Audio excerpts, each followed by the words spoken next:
यशुआ यशुआ।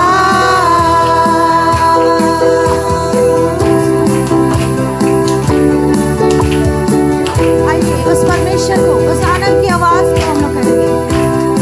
इस गीत को सबको पता है, आनंद की आवाज प्रभु को करो।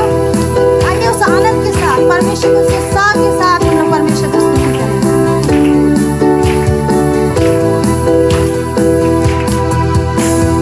आनंद की आवाज प्रभु को करो, वो स्तुति योग्य है। आत्मा से गाओ, ताली बजाओ, प्रभु की स्तुति करो। आनंद की आवाज प्रभु को करो, वो स्तुति योग्य है।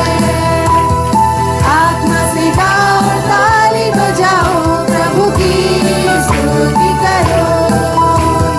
योग्य योग्य वो स्तुति योग्य है।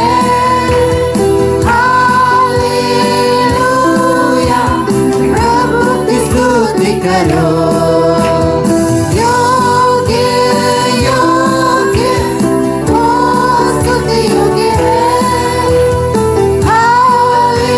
हालेलुया, प्रभु की स्तुति करो। आनंद की आवाज प्रभु को करो, वो स्तुति योग्य है।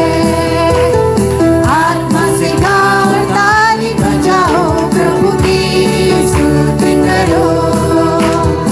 आनंद की आवाज प्रभु को करो, वो स्तुति योग्य है। आत्मा से गाओ, ताली बजाओ, प्रभु की स्तुति करो।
जाएंगे।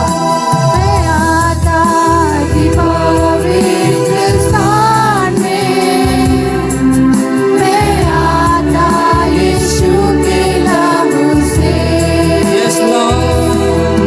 मैं आता करने आराधना तेरी,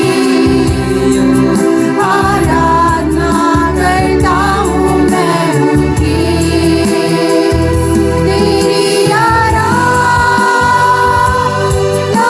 करूँ, आराधना करूँ, तेरी आराधना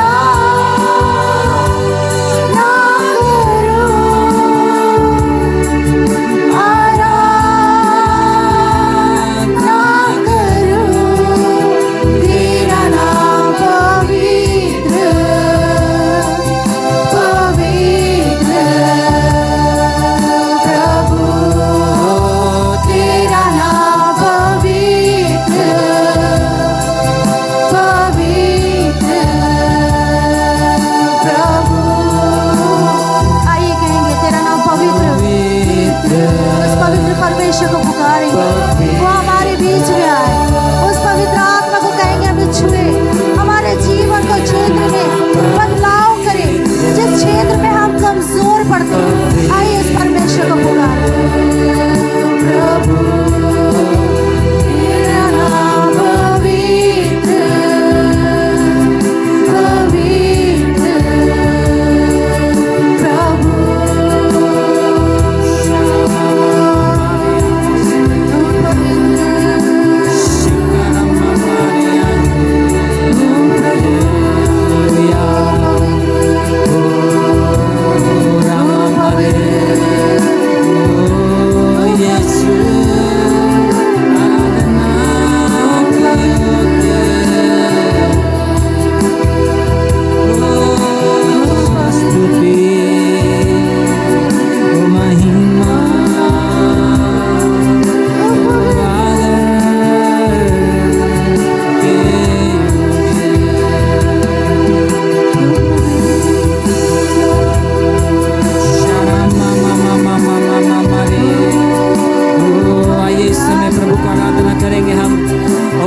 होठों को उठाकर प्रभु से कहेंगे, प्रभु जी मेरे मंदिर में प्रभु आजा यीशु, आराधना करूं इस मंदिर से, तेरे मंदिर में यीशु यीशु रामा मामा शिकारा मामा मारे अंदर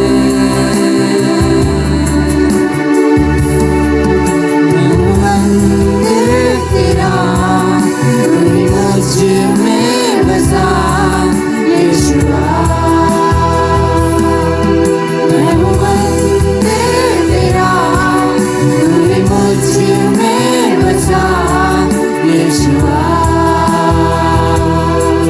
यीशुआ, यीशुआ, यीशुआ, यीशुआ।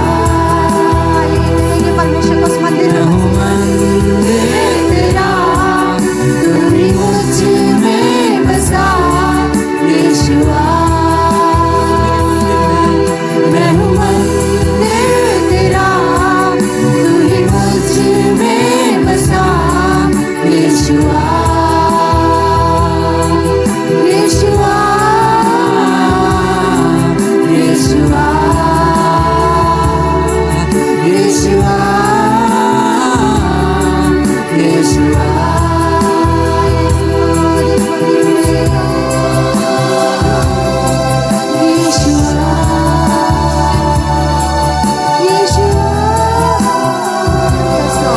इस मंदिर में तू बसे प्रभु जी, केवल और केवल प्रभु जी आपकी उपस्थिति होने पर, ओ प्रभु पिता परमेश्वर, प्रभु हम आपको छोड़ के इस मंदिर में प्रभु जी किसी और को अगर बैठा लिए थे प्रभु, हम क्षमा मांगते पिता परमेश्वर, आज से केवल और केवल प्रभु आप हमारे जीवन में प्रभु, ओ प्रभु पिता परमेश्वर, प्रभु आप इस मंदिर में बसे, इस मंदिर में आप रहे प्रभु, आप बसे प्रभु जी। जीवन में प्रभु वो बलिदान स्थान होने पाए।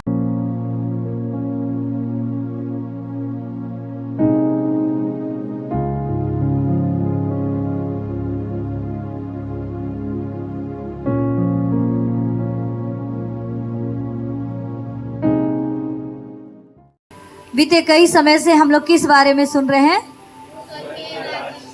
स्वर्ग के राज के बारे में ना। बीते सप्ताह क्या प्रचार था? स्वर्ग के राज में बड़ा कौन ना? तो कौन है बड़ा? जो सबसे छोटा खुद को बनाता है वो परमेश्वर के राज्य में बड़ा किया जाएगा, है ना। छोटा और बड़े के बारे में देख लिया। और एक बात में हम लोग जाएंगे, इससे पहले कि हम लोग अपना टॉपिक को जाएं, मैं आपके सामने में कुछ बात रखना चाहती हूँ। आप में से ऐसा कौन व्यक्ति है जिसको बात करना नहीं पसंद है? कोई नहीं है ना। लाइफ में हम लोग को परमेश्वर ने ऐसा फंक्शन हमारे अंदर डाला है, हम ऐसे हैं कि हमें बात करना है। परमेश्वर ने जुबान दिया है कि हम क्या करते हैं? बात करते हैं, है कि नहीं? बोलते हैं। अभी अगर मैं जियाना से कुछ बोलूँगी और उसका चेहरा जा करके देखेंगे, जियाना समझ पाएगी क्या दीदी को क्या चाहिए? मेरे को एक गिलास पानी चाहिए और हम जियाना को ऐसे देख रहे हैं। वो पहले बोलेगी कि मेरा गलती क्या हुआ जो दीदी मेरे को इतना ऐसे करके देख रही है ना।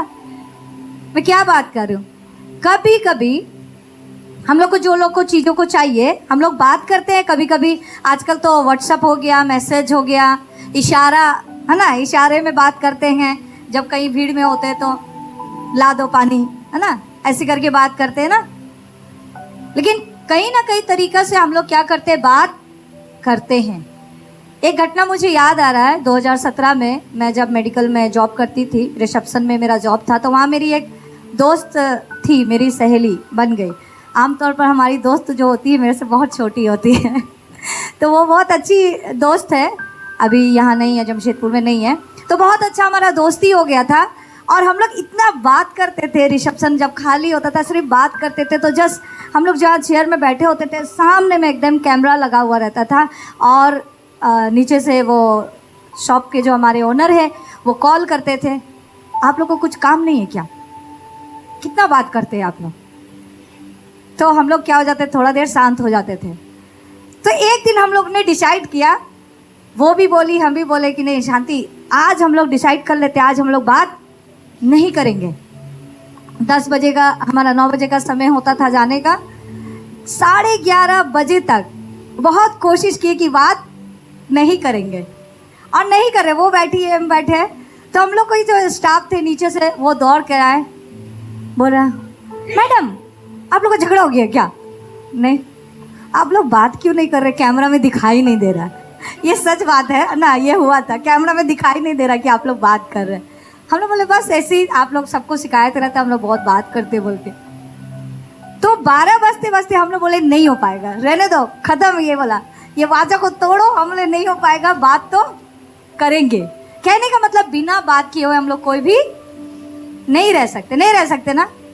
अकेले कमरा में अगर छोड़ देंगे, दीवार से भी हम लोग थोड़ा देर के बाद में बात करने लगेंगे, अपने आप से भी क्या करने लगेंगे? बात करने लगते ना। कई बार बात करते करते कहाँ से कहाँ हम लोग कई बार निकल जाते हैं। कई बार कुछ गलत चीज़ें भी मुंह से निकल जाती, कई बार अच्छी बातें भी निकल जाती है ना। लेकिन हमें परमेश्वर आज की सुबह हम लोगों को सिखाना चाहता है कुछ अलग चीज़, है ना। अभी नहीं निकालेंगे हम लोग टॉपिक, ठीक है। हम लोग सबसे पहले हम लोग एक वचन को देख लेंगे। लगा सकते हैं आप, लगा दीजिए। वचन को देखेंगे हम लोग, प्रेरितों के काम उसका 1 अध्याय उसका 3 वचन।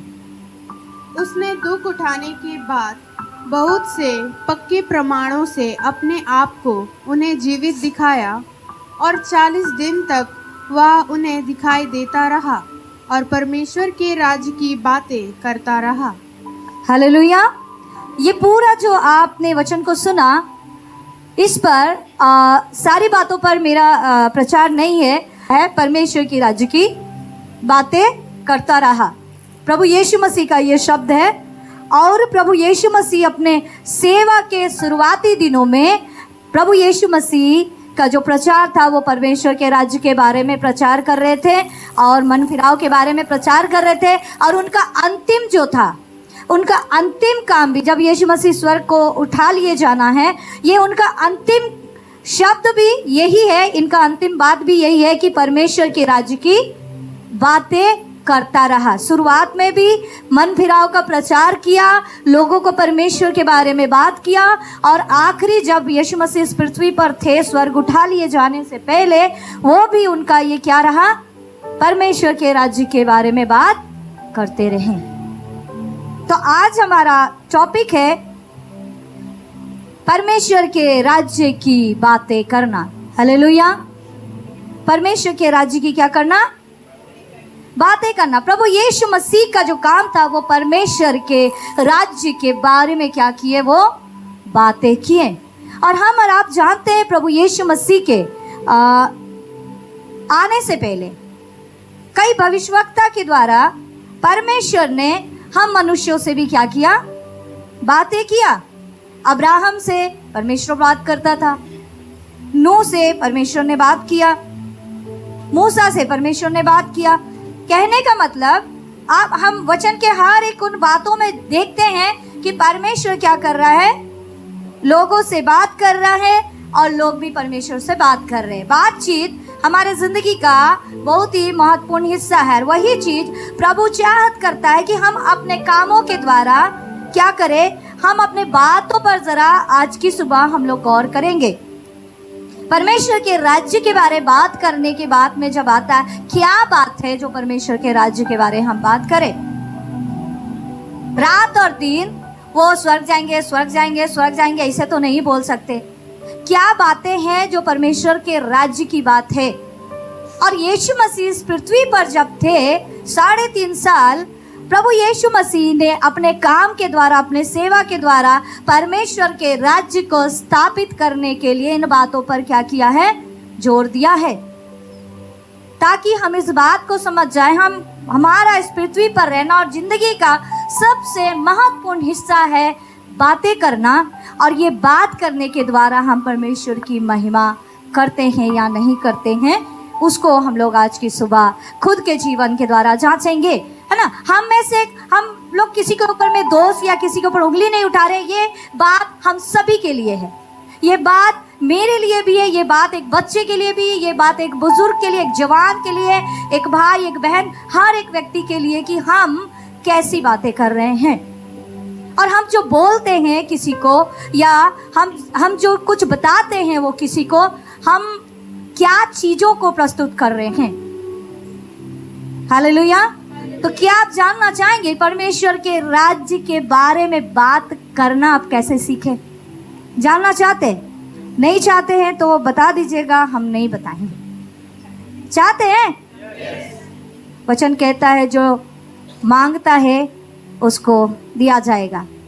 तो अगर आप मांग रहे हैं तो परमेश्वर चाहत करता है कि आप जाने कि वो बात करने का स्रोत, परमेश्वर के राज्य के बारे बात करने का स्रोत कहाँ से आएगा, कहाँ से आएगा। पहली बात इसमें हम देखते हैं वचन का अध्ययन। परमेश्वर आपसे बात करता है। पहली बात इसमें है वचन का अध्ययन। ध्यान से सुनिएगा, वचन का अध्ययन जो परमेश्वर आपसे क्या कर रहा है, बात कर रहा है।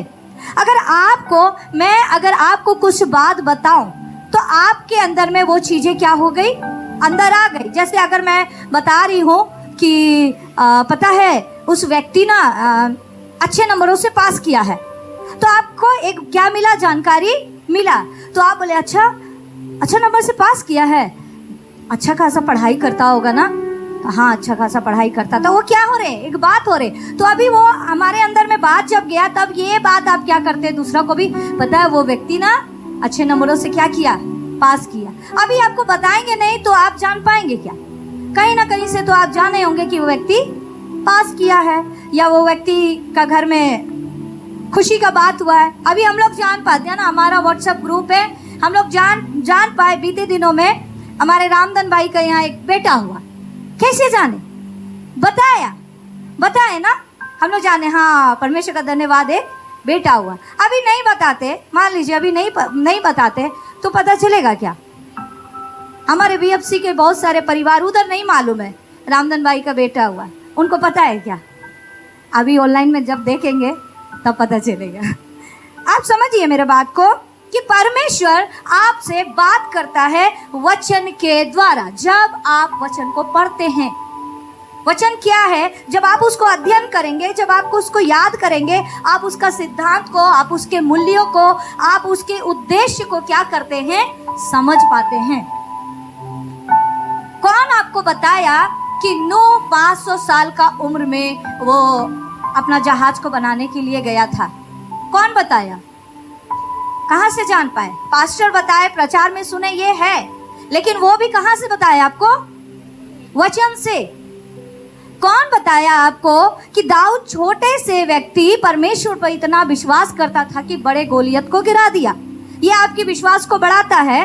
कौन बताया आपको? परमेश्वर का वचन दिखाता। हजारों साल पहले ये घटना हुआ, लेकिन आज जब आप इस वचन को पढ़ते हैं तब आप इन जानकारियों को क्या करते हैं? समझ पाते हैं। और इसके पीछे की घटना को भी, अगर लाल समुद्र 2 भाग किया गया, ये वचन में अगर आप देख रहे हैं, मूसा ने लाठी आगे बढ़ाया और क्या हुआ? जल का दीवार बन गया, इस पार और उस पार, और इजरायली लोग उसमें से क्या हो गए? चले गए। इससे हम लोग क्या समझे? इसका उद्देश्य क्या है?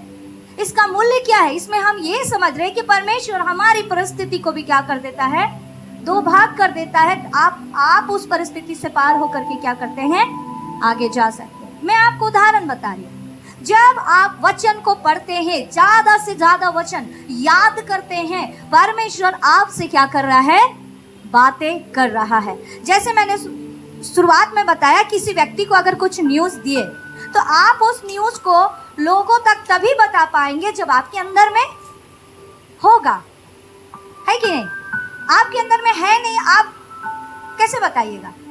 वचन परमेश्वर आपको बात किया, वचन परमेश्वर आपको बात किया, कुछ प्रकाशन को दिखाया, कुछ आशीषों को दिखाया, कुछ कहानियों को दिखाया, और आप क्या करते हैं?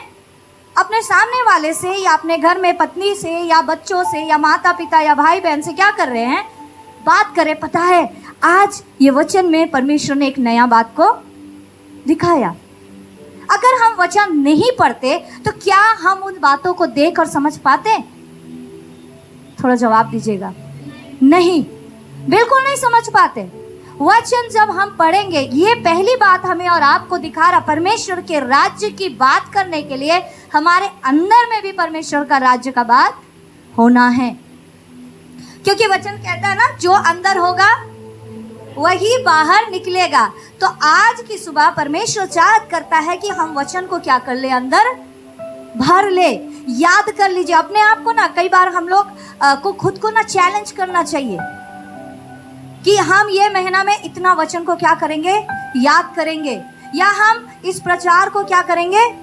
अच्छा से स्टडी करेंगे, या हम ये किताब को क्या करेंगे? पूरा करेंगे। तो इससे क्या होगा? जब आप ज्यादा से ज्यादा वचन को पढ़ते हैं तब आप क्या करते हैं? वो आपके अंदर जाता है और वही आपके बाहर निकलेगा। अगर आपने अपने जीवन में ध्यान किया होगा, कभी कभी जब आपका परमेश्वर के साथ जब रिश्ता सही नहीं जाता और कोई सप्ताह एकदम खालीपन सा रहता है, आप खुद में महसूस करिएगा कि आप चिड़चिड़े से हो जा रहे हैं, आप गुस्सा आपका ज़्यादा बढ़ गया है। क्यों हुआ है? क्योंकि ये हमारा पुराना जिंदगी का बात क्या हो गया? हमने वचन को क्या नहीं किया? अंदर बसने नहीं दिया। तो पुरानी चीज़ें क्या हो जाते हैं? हमारा निकल आता है। ये होगा ही और ये होता ही है, चाहे हम कितना ही वचन क्यों ना याद कर ले। अगर रोज दिन हम परमेश्वर के साथ परमेश्वर से सुनेंगे नहीं तो हमारे अंदर में वो बातें आएगा नहीं। जो पहली बात परमेश्वर दिखा रहा, रोज दिन परमेश्वर आपसे बात करने के लिए तैयार है। क्या आप उसका सुनने को तैयार है कि नहीं? परमेश्वर के राज्य की बातें आप लोगों को बताए, इससे पहले परमेश्वर चाहता आपके अंदर में वो राज्य की बात आए। आप जानो तभी आप दूसरों को क्या कर सकोगे? बता सकोगे। एक वचन को हम लोग देखेंगे, प्रेरितों के काम उसका 19 का 8 वचन। वह आराधनालय में जाकर 3 महीने तक निडर होकर बोलता रहा और परमेश्वर के राज्य के विषय में विवाद करता और समझाता रहा। और 10 वचन भी पढ़ेंगे। 2 वर्ष तक यही होता रहा, यहाँ तक कि आसिया के रहने वाले, क्या यहूदी क्या यूनानी, सब ने प्रभु का वचन सुन लिया। हालेलुया। एक बात को आप गौर करिए, पौलुस नाम का एक व्यक्ति है, वो बहुत ही परमेश्वर के वचन को लेकर के बहुत ही सिद्धांतवादी इंसान था। वो यहूदी व्यक्ति बोला जाता है और परमेश्वर का वचन का बहुत अच्छा ज्ञान था, और उसको परमेश्वर के साथ, यीशु मसीह के साथ उसका आमना सामना होता है, यीशु मसीह के साथ उसका इनकाउंटर होता है, उसका जीवन बदलता है। और वही वचन का प्रकाशन वो, क्योंकि बहुत वचन पढ़ा करता था, उसके बाद भी उसने बहुत वचन पढ़ना शुरू किया, और ये बातें उसको, वो क्या बोलेंगे, दूध का दूध और पानी का पानी करने में क्या किया, मदद किया। वो चीज़ों का फर्क करने में उसको मदद किया, क्योंकि वो वचन को क्या करता था, पढ़ता था। और वहां पर बात कर रहा परमेश्वर के विषय में विवाद और समझाता रहा। विवाद का मतलब ये नहीं है कि झगड़ा, विवाद का मतलब ये है कि जो पुराने लोग थे, पुराने नियम के लोग थे, वो जो यहोवा परमेश्वर को जिस स्थिति में विश्वास करते हुए आए थे और पुराने रीति रिवाजों को मानते हुए आए थे, वहां पर पौलुस वचन ही को दिखा करके बात कर रहा है कि प्रभु यीशु मसीह का आना और प्रभु यीशु मसीह का काम के बारे में वो उनको क्या कर रहा, समझा रहा। कई बार हम लोग आपस में ही वाद विवाद कर लेते हैं और वो झगड़ा का रूप ले लेता है। वाद विवाद करने का मतलब होता है कि आप अपना तर्क रख रहे हैं, आपको जो परमेश्वर ने बात किया, आप समझ रहे ना। और ये वचन यहाँ पौलुस वहां पर आराधनालय में जाकर 3 महीने निडर होकर के क्या करता रहा, बोलता रहा।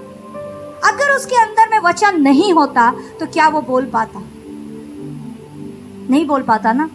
हमारे आप जानते हैं, प्रभु यीशु मसीह के साथ चलने वाला जो व्यक्ति यीशु मसीह को पकड़वाया था, वो यीशु मसीह के साथ चला, यीशु मसीह की बातों को सुना, लेकिन उसका ध्यान पैसों पर था और यीशु मसीह की बातों को सुनने के बाद में भी उन बातों को लेकर के नहीं जिया। आप समझ रहे ना। लेकिन पौलुस के बारे में आप देखिए, वो वचन को पढ़ रहा है, वो अंदर भर रहा है, तभी वो क्या कर रहा, 3 महीने तक निडर होकर के क्या करता रहा, बोलता रहा। उस समय कलीसिया का स्थिति बहुत बुरा था। वो खुद भी, पौलुस भी लोगों को पकड़ पकड़ के मारा करता था, और वो खुद यहाँ पर दिखा रहा है कि वो निडर होकर के क्या कर रहा, परमेश्वर के राज्य के बारे में लोगों को बात कर रहा है। जब हम परमेश्वर के राज्य के बारे में बात करते हैं, जब परमेश्वर की इच्छा के अनुसार बात करते हैं, निश्चय परमेश्वर आशीष को दिखाता है। आप मानते हैं कि नहीं। जब आप परमेश्वर के राज्य के बारे में बोलेंगे, जितना वचन आपके अंदर गया, आपको जो प्रकाशन मिला, आपको जो आशीष मिली, आप क्या करते हो, शेयर करते हो, आप बताते हो, पता है ये बात मेरे दिल को छू गया, पता है ये वचन कितना अच्छा है। आप क्या कर रहे हो, बात कर रहे हो, परमेश्वर के राज्य को क्या कर रहे हो, बढ़ा रहे हो, परमेश्वर के राज्य की बातें कर रहे। क्या जाने आपका ये उत्साहित का वचन एक व्यक्ति निराशा में होगा या अपने जिंदगी के कुछ संघर्षों में रहा होगा, आपकी ये बातें उसको क्या करेगा, उसके दिमाग में भी ट्यूबलाइट जैसा जला सकता है। क्योंकि परमेश्वर एक ही आत्मा हमें दिया गया, जो आत्मा में आप बात कर रहे हो या सुन रहे हो, अगर आपका परमेश्वर उससे मुलाकात कराया और उस वक्त आप उन वचनों को बोले हैं, तो निश्चय वो वचन उसके जीवन में भी क्या करेगा, काम करेगा। आप समझ रहे ना, समझ रहे ना। जवाब देते रहिएगा, थोड़ा मुझे भी उत्साहित लगेगा। ओके, तो आगे में देखते हैं कि 2 वर्ष तक यही होता रहा। जब आप परमेश्वर के राज्य के बारे में बात करते हैं, आपको परमेश्वर आशीष का कार्य दिखा देता है। 2 वर्ष तक यही होता रहा, और यहाँ तक बोल रहा, आसिया के रहने वाले, क्या यहूदी क्या यूनानी, सब ने क्या कर लिया, परमेश्वर के वचन को, परमेश्वर के वचन को। अगर बोला नहीं जाता तो सुनता क्या, अगर बोलता नहीं पौलुस तो क्या सुनाई देता क्या।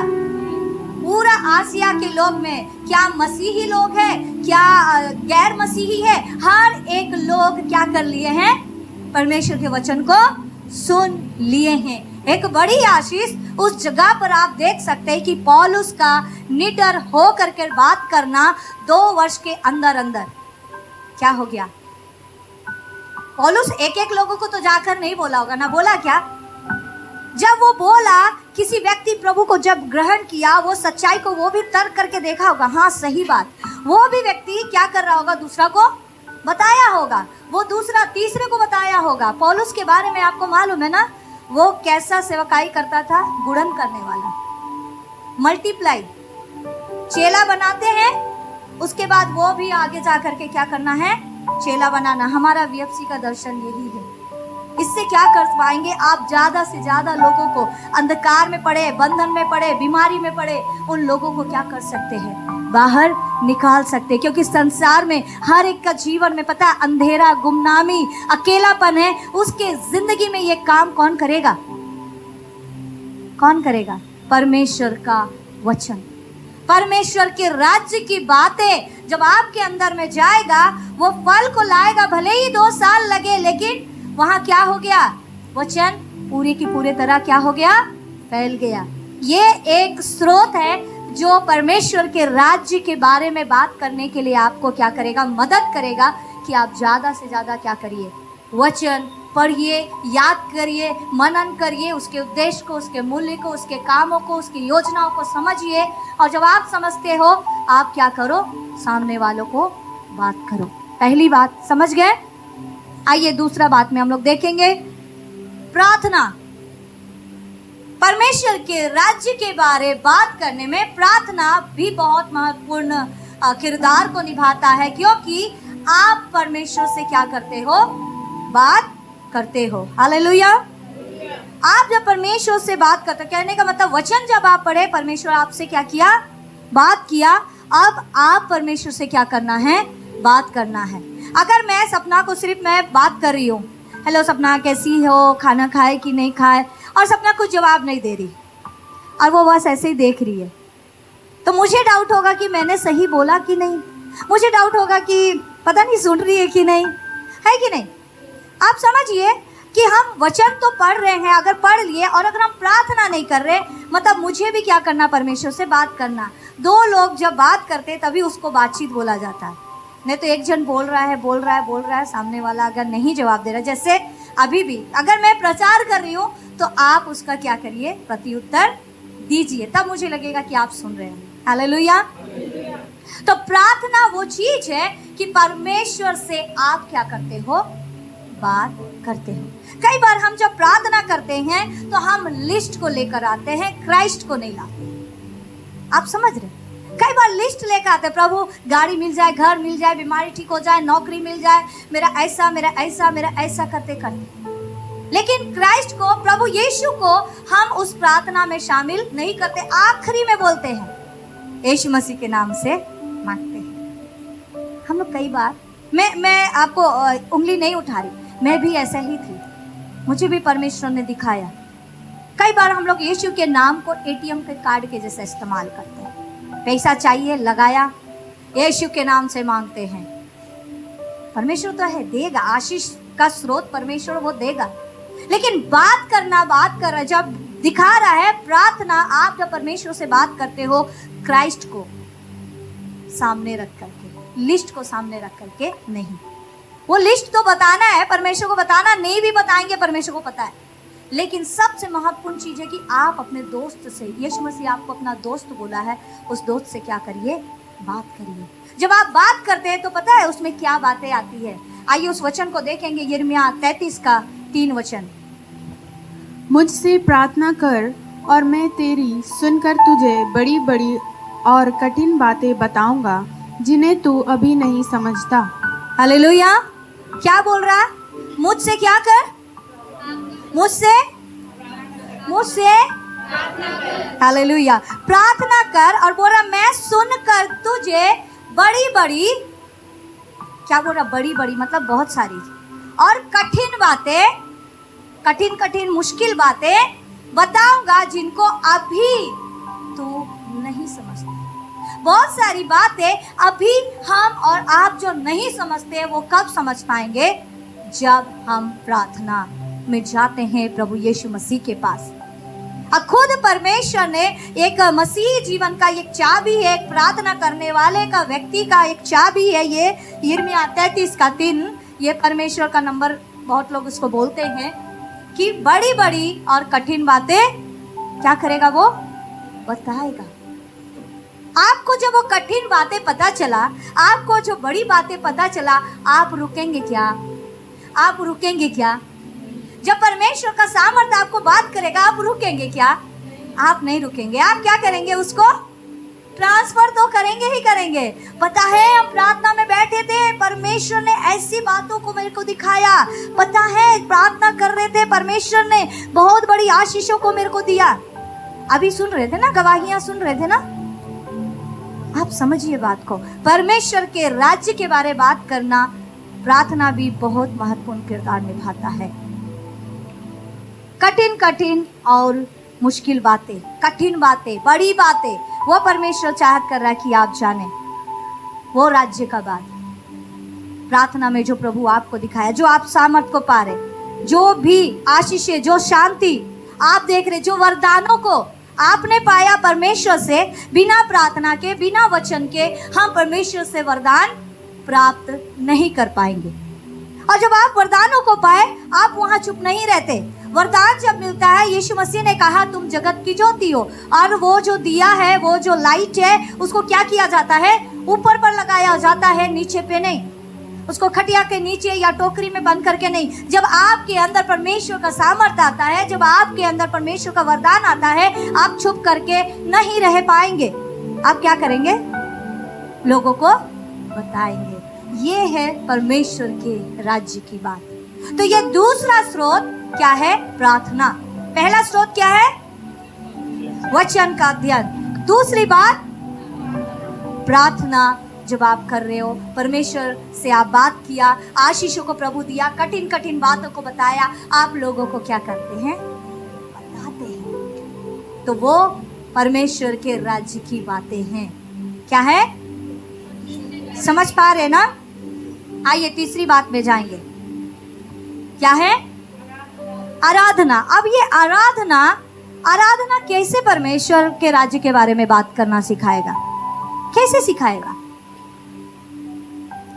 आइए इसका एक वचन को हम लोग देखेंगे। प्रेरितों के काम उसका 16 अध्याय उसका 25 वचन। आधी रात के लगभग पौलुस और सीलास प्रार्थना करते हुए परमेश्वर के भजन गा रहे थे और कैदी उनकी सुन रहे थे। और एक वचन पढ़ेंगे, इफिसियों 5 अध्याय उसका 19 वचन। और आपस में भजन और स्तुति गान और आत्मिक गीत गाया करो और अपने अपने मन में प्रभु के सामने गाते और कीर्तन करते रहो। बता रहा है प्रेरितों के काम उसका 16 का 25। आप लोग इस घटना से वाकिफ होंगे, अगर नहीं है तो मैं शॉर्ट में बता दे रही हूँ कि पौलुस और सिलास नामक एक व्यक्ति को प्रभु यीशु मसीह के राज्य के बारे में बताने के खातिर उनको क्या किया जाता है? बंदी बनाया जाता है, उनको जेल में डाला जाता है ना। उनको उनके हाथ पैर को पूरा एकदम जंजीरों से और काट से वो करके बांध दिया जाता है। उस जगह पर ये दिखा रहा है कि वो क्या कर रहे? परमेश्वर का भजन गा रहे और कैदी सुन रहे थे। आप जब इस घटना को आगे देखिएगा, जब वो आराधना कर रहे हैं, आराधना करते करते एक भूकंप जैसा हुआ और उनकी जंजीरें क्या हो गई? खुल गया। उनका जंजीर जो है वो टूट गया और पूरा जो बोलते हैं जेल का जो दीवार है ना, वो सारा खुल गया। क्या हो जाए? ये लोग वहां से भाग जाए। लेकिन ये लोग भागे नहीं, क्योंकि परमेश्वर का काम कुछ और वहां होने वाला था। परमेश्वर की राज्य की बातें होने वाली थी। आराधना, हम लोग जब गाना गाते हैं ना, आराधना में क्या है? छुटकारा, आराधना में चंगाई। इजराइली जब जय जयकार किया परमेश्वर का, और यरीहो का दीवार क्या हो गया? वो गिर गया और बिना हाथ लगाए गिरा था। आपको मालूम ना? जब आप आराधना करते हो, परमेश्वर की सामर्थ को आप महसूस कर पाओगे। परमेश्वर की तारीफ जब आप करते हो, वो एक सामर्थ को आप महसूस कर पाओगे। तब क्या होगा? बहुत सारी दीवारों को आप टूटते हुए देख पाएंगे। तो ये भी बात क्या होगा? परमेश्वर के राज्य के बारे में बताने का कारण ठहरेगा। मानते ना? तो अब क्या हुआ? जब पौलुस लोगों का जब जंजीर गिरा, अब कारण था कि वो लोग भाग जाए। उनके पास मौका था कि भाग जाए। लेकिन उन जमाने में जो पहरेदार होते थे, जब कैदी भाग जाता था जिनकी निगरानी में, तो ऐसा था उनका सरकार का कि वो जो वहाँ सिपाही, उनको क्या कर दिया जाता था? मार दिया जाता था। तो वो व्यक्ति सोचा कैदी लोग तो क्या हो गए? भाग गए। अब क्या करें, हम अपने आप को ही क्या कर लेते हैं, खत्म कर लेते हैं। पौलुस और सिलास वहां पर उनको क्या करते हैं, रोके कि अपने आप को हानि मत पहुंचाओ। और ये व्यक्ति देख करके क्या हुआ, दंग हुआ। और वहां पर परमेश्वर के राज्य के बारे में जब बताया गया, वो व्यक्ति, उसका घराना और वो व्यक्ति क्या हुआ, बचाया गया। कारण मायने नहीं रखता है कि हम किस परिस्थिति में हैं। आराधना करना, मसीही गीत को गाना या सुनना, आत्मिक गीत को गाना मायने नहीं रखता कि हम कितने बड़े परिस्थिति में हैं। पौलुस का जैसा स्थिति में तो बिल्कुल नहीं है। आप समझ रहे ना, दुख में है, तकलीफ में है ना, गरीबी में है, कर्ज में है, हम जान रहे। लेकिन पौलुस और सिलास के जैसा तो स्थिति में नहीं है, आजाद है, जेल में नहीं है हम लोग, और इतना कठोरता से व्यवहार भी नहीं किया जा रहा है। वहां पर पौलुस और सिलास क्या कर रहे हैं, आराधना कर रहे हैं। और आराधना करते करते जो घटनाएं हुई, जो सामर्थ वहां देख पाया, ये सामर्थ एक आत्मा, एक परिवार को बचाने का कारण बना।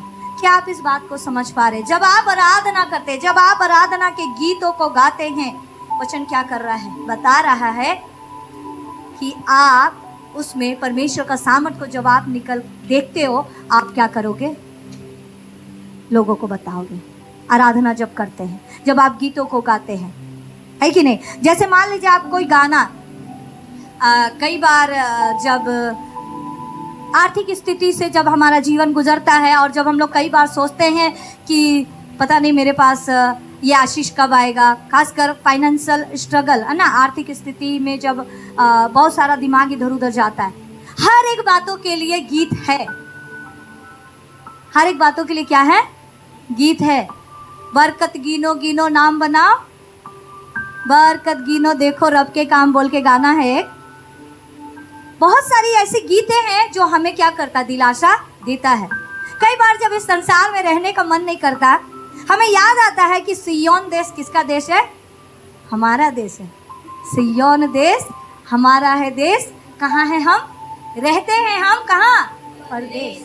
जब हम इस गाने को गा रहे, अपने आप को हम क्या कर रहे, रिचार्ज कर रहे कि ज्योति आप इस जगह का नहीं है, आपका अनंत जगह क्या है, वो स्वर्ग। आराधना के गीतों को कभी आप उनका शब्द को गौर करिएगा। आराधना का गीत ऐसे ही नहीं संसार के गीतों का जैसा कुछ भी। बहुत जगह अभी ऐसा भी चलन चल गया है, लेकिन हमें पहचानना भी है। स्तुति के गीत, आराधना के गीत, आत्मिक गीत, उत्साहित करने वाले गीत है। ये भी चीजें आपको क्या करता है, परमेश्वर बात कर रहा है कि आप लोगों तक कोई गाना आपको अच्छा लगा, अच्छा लगता ना, तो हम क्या करते हैं, किसी को भेजते, ये वाला सुनो। हम तो भेजते, ये वाला सुनो, बहुत अच्छा गाना है। यीशु तेरा नाम मेरा शरण स्थान, तेरी मैं स्तुति करूंगा। वचन कह रहा है कि जो यहोवा मेरा दृढ़ गढ़ है, मैं उसमें जब रहता हूँ, मैं धर्मी उसमें भाग करके क्या करते हैं, सुरक्षा पाते हैं। धर्मियों का शरण स्थान है। बोल रहा है यीशु तेरा नाम मेरा शरण स्थान, तेरी मैं स्तुति करूंगा। तो शरण स्थान जब आप सोचते हो, तो अपने आप को एक सुरक्षा में क्या कर रहे हो, पा रहे हो। ये बात आपको कितना सुकून दे रहा है। गाना का ना, आपसे गाना का मतलब को ढूंढिएगा। गाना को ना जब आप गा रहे हो, आप सोचना इसका क्या मतलब है। कुछ कुछ गीत जब आप सुनते हैं या गाते हो, आप परमेश्वर को आराधना देते हैं ना, उसकी तारीफ कर रहे हो, उसकी महिमा कर रहे। कुछ कुछ गीत लोगों को उत्साहित करने का है, कुछ कुछ गीत हम लोग ताली बजा करके, नाच करके, उछल करके परमेश्वर की महिमा करने का होता है। आप शब्दों पर ध्यान दीजिएगा, वो परमेश्वर के नाम की महिमा कराता है। ये भी परमेश्वर के राज्य के बारे बात करने को क्या करेगा, आपको मदद करेगा। मैं तो इतना बोलूंगी कि आप लिखना शुरू करिए प्रभु के गीतों को। वचन कहता है यहोवा के लिए नए गीत को गाओ, नया नया गीत को गाओ। नया नया गाना आता है, हम लोग सुनते हैं ना, नया गाना आया है, ये गाना अच्छा लगता है ना, मसीही गीत सुनो, ये वाला नया गाना आया है। क्यों ना हम भी कोशिश करें, हम भी परमेश्वर के लिए क्या करें, नए गीतों को क्या करना है, लिखना है। मतलब ये मेरा व्यक्तिगत, मेरा अपना खुद का वो चाहत है कि हमें ऐसा करना चाहिए। ये आपके ऊपर में है, प्रभु आपसे बात करे।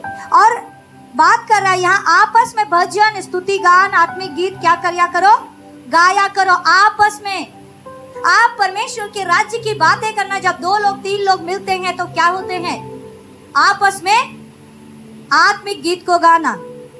हम लोग बचपन में अंताक्षरी खेलते थे, फिल्मी गीत का बहुत सारा गाना, मुझे भी पता है कौन सा गाना।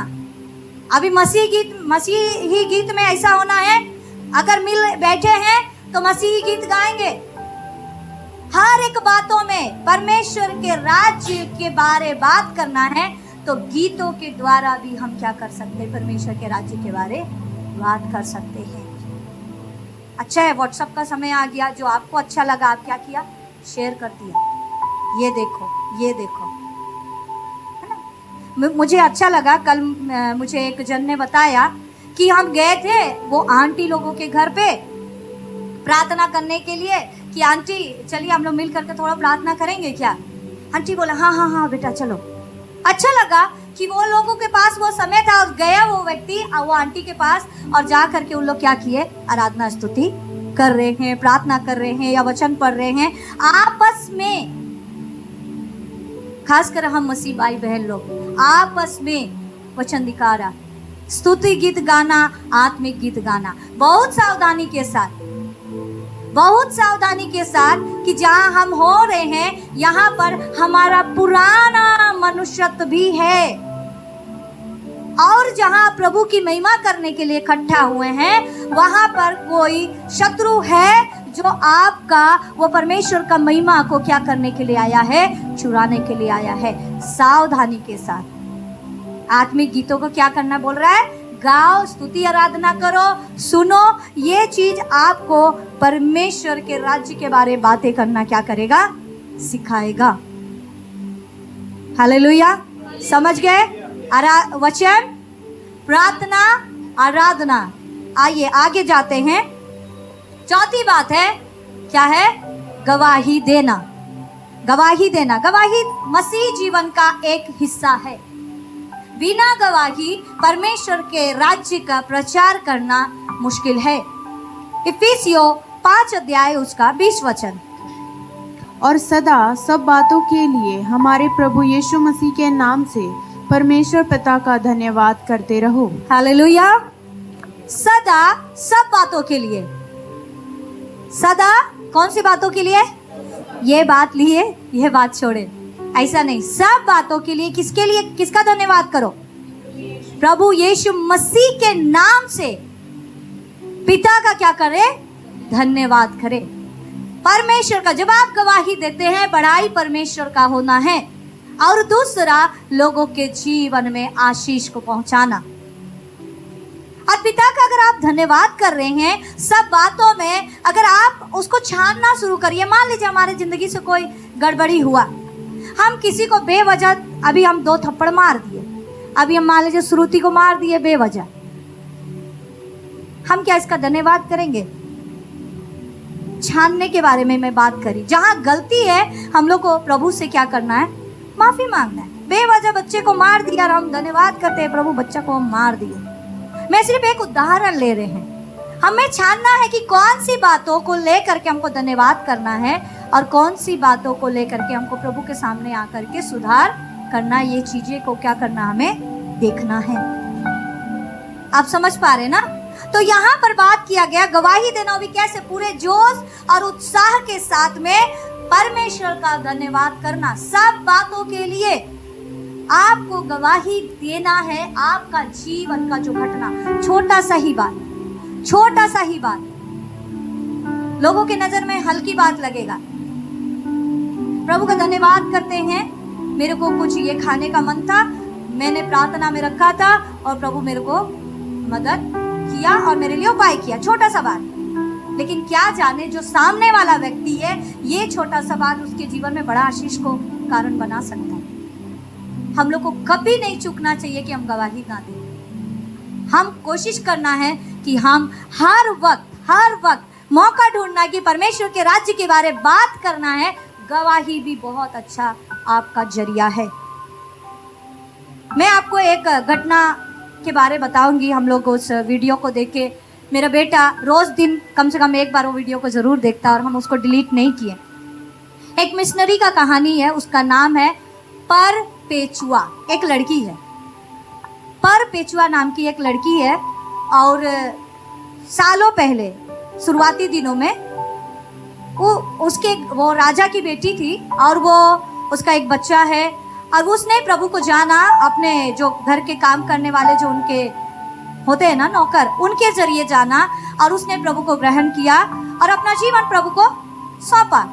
तो जिसके वजह से उस जमाने में ऐसा था कि जो मसीह को ग्रहण करेगा उसको क्या कर दिया जाता था, मार दिया जाता था, जंगली जानवर के आगे फेंक दिया जाता था। और उसको भी मालूम था ये चीज़ें होना है।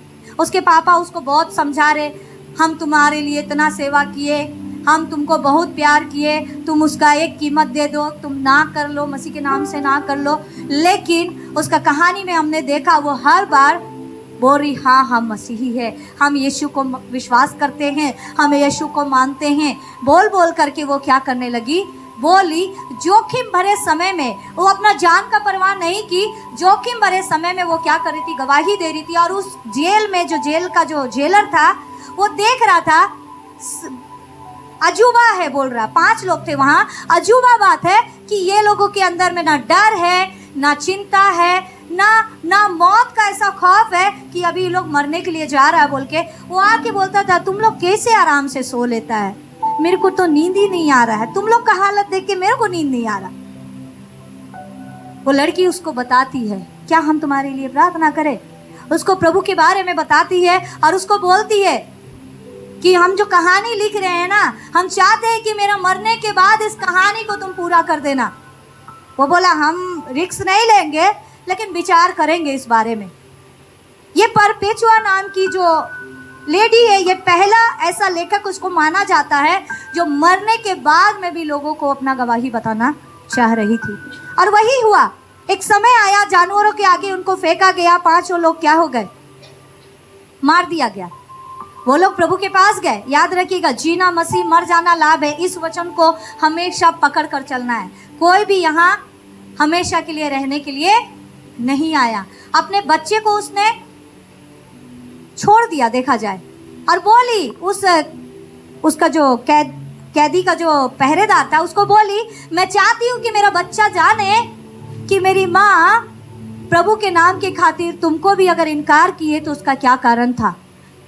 और वो व्यक्ति, वो बाद में क्या होता, वो मर गई, और वो व्यक्ति का जीवन में इतना असर डाला, वो भी व्यक्ति प्रभु को क्या कर लिया, ग्रहण कर लिया। हालेलुया। उसके बाद वो घटना के बाद लगा था कि वो राज्य जहाँ पर ये घटनाएं हुई थी, लगा था लोगों के अंदर खौफ आ जाएगा, लेकिन परमेश्वर का ऐसा काम हुआ कि वो कानून को क्या कर दिया गया, हटा दिया गया, और तेजी से लोगों के बीच में परमेश्वर का सुसमाचार पहुंचा। गवाही परमेश्वर के राज्य के बारे जब आप बात करते हैं, आप समझिए, एक आप गेहूं का दाना है जो आप जमीन पर गिरे, खत्म हो गए। हो सकता है कई बार हमें अपना प्राण को भी जोखिम में डालना पड़े परमेश्वर के राज्य के बारे बात करने के लिए, तो हमें कोशिश करना होगा, ताकि वो गेहूं का दाना जब मरेगा तो कितना ना कितना गेहूं का दाना क्या हो जाएगा, बनेगा कि नहीं। हालेलुया। स्तिफनुस नाम का जो व्यक्ति था, जो पहला शहीद उसको बोला जाता, मसीह के नाम के खातिर उसको पथराव किया गया, मर गया। और उस लोग जो मार रहे थे पत्थर, उनका कपड़ा को रखने वाला कौन था मालूम ना, पौलुस, साउल, पहले उसका नाम साउल था, वो पौलुस। और वो पौलुस का जिंदगी जो बदला, और आप देखिए बाइबल में इतिहास लिखा गया पौलुस के बारे में, कई कलीसियाएं खड़ी हुई, कई लोगों का जिंदगी बदला गया। ये कैसे हुआ? जहाँ जहाँ एक पास्टर ने कहा था, जहाँ जहाँ मिशनरियों का लहू बहता है वहाँ वहाँ कलीसियाएं खड़ी होती है। हालेलुया। अगर हम और आप इस जगह पर है, मैं विश्वास करती हूँ हमारे पीछे हमारे पूर्वज लोग, जो पुरनीय लोग जो प्रभु पर विश्वास करते थे, वो कहीं ना कहीं भारी कीमत चुकाए हैं।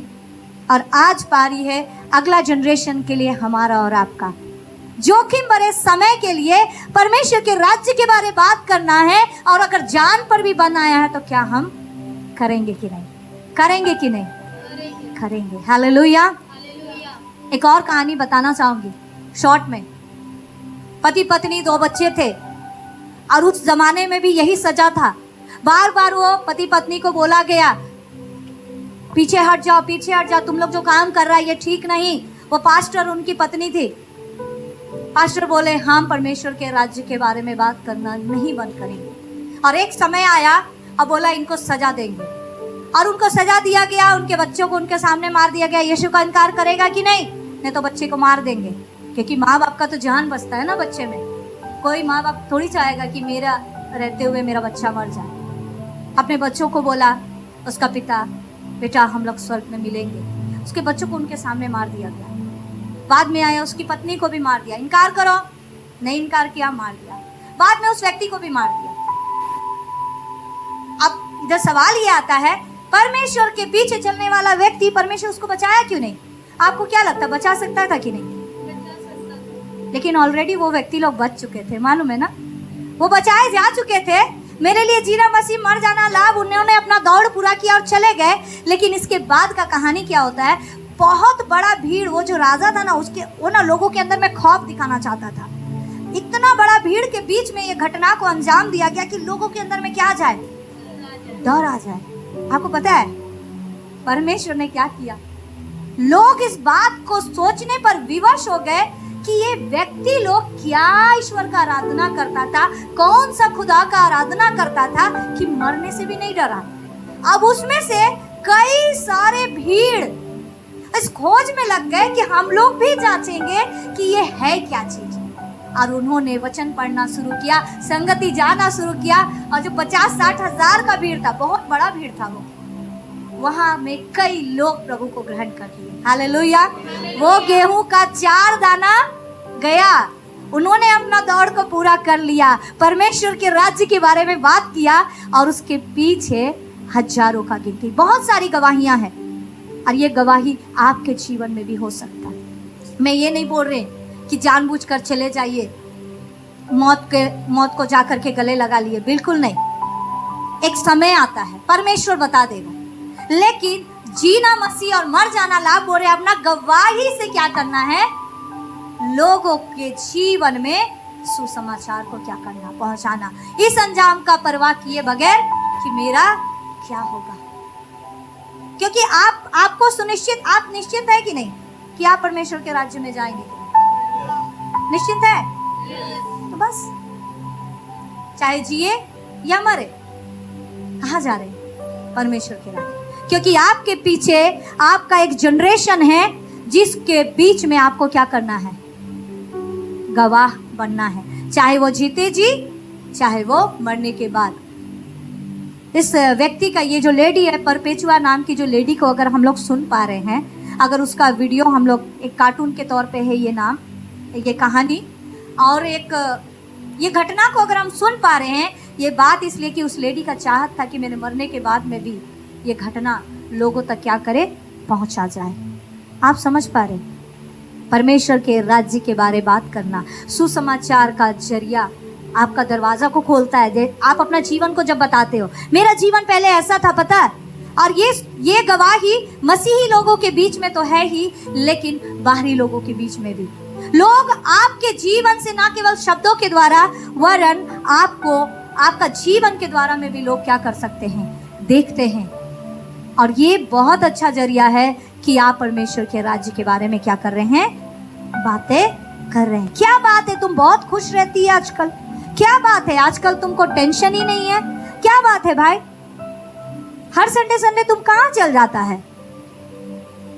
लोग पूछेंगे। गर्व से कहना है, हम मसीही हैं, हम चर्च जाते हैं। ये परमेश्वर का आत्मा जब आपको उभारेगा, ऐसा नहीं कि कहीं भी जाकर के कुछ भी बोल दिए, है ना, वैसा नहीं। हम मसीही है बोल करके हमें शर्म करने का नहीं जरूरत है। ये गवाही लोगों का जीवन में ले जाने का कारण बनेगा। हालेलुया। गवाही के बारे में अगर बात करें, एक घटना मैं आपको बताना चाहूंगी, लूका 2 अध्याय उसका 38 वचन। और वह उस घड़ी वहां आकर प्रभु का धन्यवाद करने लगी और उन सबों से जो यरूशलेम के छुटकारे की बाट जोते थे उस बालक के विषय में बातें करने लगी। हालेलुया। ये एक लेडी है, इसका नाम है हन्ना। ये फनुएल की बेटी है। और प्रभु यीशु मसीह का जब जन्म हुआ, यहूदी प्रथा के अनुसार जब बच्चे का आठवां दिन का हो गया, बच्चे को अर्पण करने के लिए जब चर्च में लाया गया, तो परमेश्वर ने किसी व्यक्तियों को ठहराया था, एक समौन नाम का एक बुजुर्ग आदमी। परमेश्वर उसको बोला था, जब तक तुम यीशु मसीह को ना देख लो, जब तक तुम उद्धार का ये व्यक्ति को ना देख लो, तब तक तुम मरेगा नहीं।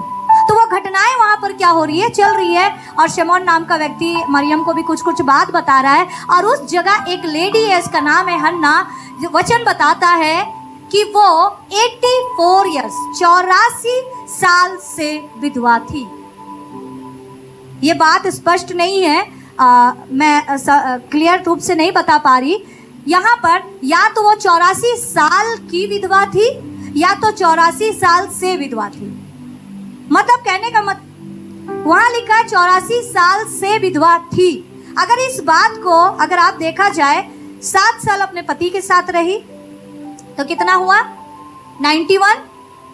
उसके बाद मान लीजिए पहले ज़माने में लड़कियों को कम उम्र में शादी अगर दे दिया जाता था तो 15 साल 16 साल मान लीजिए, तो कितना हुआ, 106 107 साल के आसपास। अगर मान लीजिए इतना साल की एक लेडी और वो सुन रही है और वहाँ पर क्या कर रही है, वो यरूशलेम के छुटकारे की जो लोग बाट जो होते थे वो क्या करती है, आप जब ऊपर में पढ़िएगा 37 में वहाँ पर लिखा है कि वो आराधना करती थी, उपवास करती थी, मंदिर को नहीं छोड़ती थी। एक बुजुर्ग लेडी, उसका कोई नहीं है, उसके पास अच्छा मौका है कि वो बिस्तर पर आराम करे। और वो वहाँ पर जब सुन रही है समौन की घटना को, वो सुन रही है कि यीशु मसीह का जन्म हो चुका है। अब क्या लिख रहा, उस बालक के विषय क्या करने लगी, बातें करने लगी। हालेलुया। गवाही जो सुना उसको दूसरों तक में क्या करना, पहुंचाना। इस लेडी से हम लोग सीख सकते हैं। 84 साल, हम लोग बहुत यंग हैं, आप समझ रहे ना, हम लोग बहुत यंग हैं, परमेश्वर को महिमा देते हैं। अगर ये बात वचन में लिखा गया है, अगर लूका ने इस बात को लिखा है, तो हमें इस बात को समझना चाहिए कि गवाही देने के लिए कोई भी चीज़ें आपका बीच में रुकावट नहीं बनना चाहिए। कोई भी चीज़ें आपको रुकावट का कारण नहीं बनना है। कोई भी वस्तु आपको गवाही देने से रुकने का कारण नहीं बनना है। इस लेडी से हम लोग सीख सकते। कोई नहीं है, 7 साल पति के साथ रहा, बच्चा भी नहीं, 84 साल से विधवा है, प्रभु का मंदिर में रहती है, आराधना करती, स्तुति करती, वचन दिखा रहा है, मंदिर में रह रहा है, यानी वचन के करीब है ना, आराधना स्तुति कर रहा, उपवास प्रार्थना कर रही है, आप देखिए। और ये क्या कर रही है, गवाही दे रही है। बालक के विषय क्या करने लगा, बातें करने लगा। आप समझ पा रहे, आप समझ पा रहे ना।